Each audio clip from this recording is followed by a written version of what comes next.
పటాన్చెరులో మాజీ మంత్రి హరీష్ రావు పర్యటించారు. పటాన్చెరు బస్టాండ్ వద్ద ఆటో డ్రైవర్లతో హరీష్ రావు మాట్లాడి వారి సమస్యలను అడిగి తెలుసుకున్నారు. హరీష్ రావుతో ఆటో డ్రైవర్లు తమ ఆవేదనను వ్యక్తం చేశారు. ఆటో ఈఎంఐలు కూడా కట్టలేకపోతున్నామని డ్రైవర్లు ఆవేదన వ్యక్తం చేస్తున్నారు. ప్రభుత్వ నిర్ణయంతో తామంతా నడి రోడ్డుపై పడ్డామని హరీష్ రావుకు చెప్పారు. ధైర్యంగా ఉండండి, కాపాడుకుంటామని ఆటో డ్రైవర్లకు భరోసా కల్పించారు. 6.5 లక్షల మంది ఆటో డ్రైవర్ల తరపున బీఆర్ఎస్ అసెంబ్లీలో గళం విప్పుతుందని అన్నారు. బలవన్మరణాలు వంటి తొందరపాటు నిర్ణయాలు వద్దని ఆయన కోరారు. ప్రభుత్వం నెలకు 10,000 ఇచ్చేదాకా పోరాటం చేద్దామని తెలిపారు.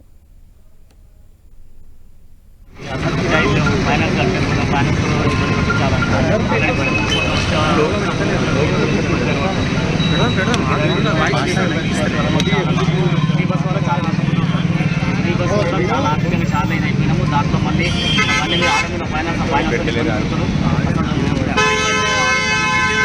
ఇంతకుముందు అయితే 1000 పైసలు తీసుకొని డీజిల్ పోసుకొని 1000 రూపాయలు తీసుకోవట్లేదు.